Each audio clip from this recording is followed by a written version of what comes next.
Do you ever get frustrated, Pastor Bob? You asked. Coming up next on Pastor Bob Daily.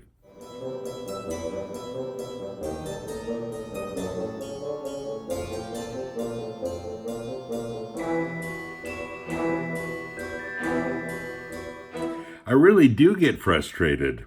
Today's one of those days. Here's the question. Dear Pastor Bob, I watch your podcasts every day. I've listened to your teaching since 1986 on cassette tapes. Thank you.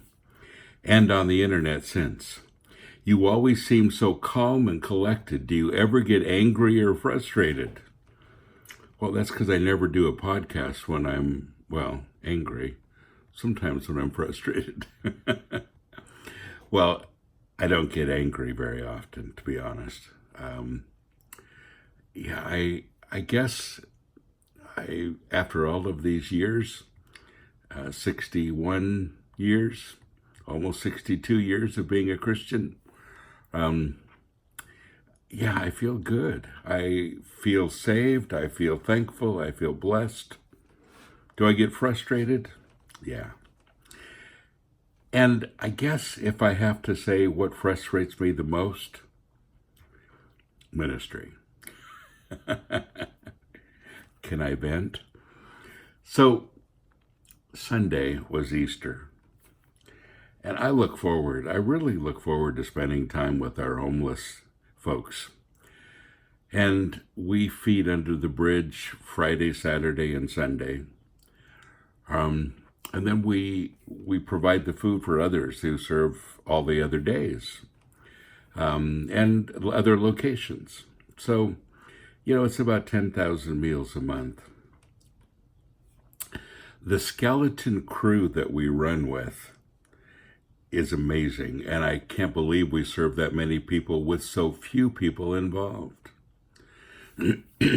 Sunday was Easter, and on special days, I really like to do it well because people on the streets don't ever celebrate anything. They don't have family, they don't have special dinners, they don't have decorations, they don't have any of that. So I really try to do that, and it's always so difficult because, very honestly, there's never enough people to help set everything up. Sunday, I thought I was set. Had people that said they were going to come to help serve. I had somebody who said that they were going to come and do decorating. I thought, okay, this is going to be great for the homeless. This will be really nice. And then none of them showed up. Yeah. We brought with us a few decorations and nothing like what I'd wanted to do. And we were a little shorthanded even in serving.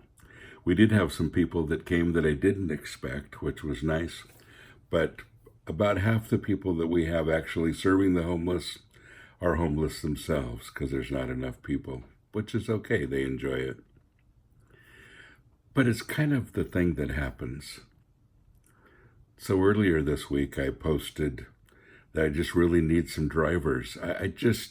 We're so thin here. We pick up food every day and there's so much to do, and people here are exhausted all the time because there's just so much and so few of us. So I posted maybe if people could just help us drive, just to Trader Joe's and back, just to pick up food and back. We'll put it away, just to have drivers there. And then sometimes we get food donated through caterers or whatever. And I know that there are retired people. There are people that don't work every day. There are people that could just spend 2, even, 3 hours at the very most, doing a little driving and nothing else. And over 40,000 people saw that and no response. Yeah, no response. I put a comment on there, I hear crickets in here. Really frustrating, really disappointing. And not just because we need the help, but because you folks need to be doing this kind of stuff. I didn't really understand how to love unconditionally until I started working with the homeless, until I started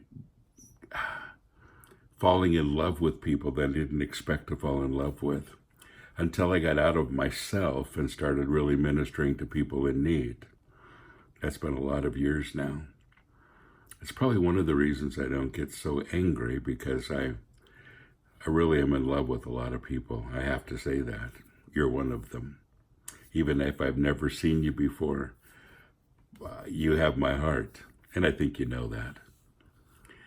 But folks, it's time for us to stop being complacent. It's time for us to stop thinking about the four walls of a building and begin to think about the people who need our help. Jesus asked us to do this. It's not a government's responsibility, it's ours. But it's ours for a lot of reasons, not just because people need food and housing and clothing and whatever. It's because you need to do it. You change. You grow spiritually. You fall in love with God's agape love unconditionally. And something inside you begins to change. And you know, when you begin to do that, folks, there's a whole new dimension to your spiritual life that happens. And I am frustrated that more people don't get to experience that. And all they can think about are their own problems and their own difficulties, and they complain every day, and they call themselves Christians. I find myself complaining very little, except for today in this podcast. But seriously, because I feel more blessed than anything. And when I serve the homeless, it's never a chore. It's a blessing. It's a huge blessing, because I've fallen in love with them. You know, I hug them, I talk to them, I know their names, I know their stories, all of that. Well, Sunday we had, I guess, 325 or more people. With the skeleton crew, hard to feed a lot of people with just a few. Not the decorations that I had wanted, but a very rich time with everybody, because we have a relationship and we celebrated the Lord's resurrection together in spite of all of that. So there's always a silver lining, but I do get frustrated. And folks, I hope you get a little frustrated too.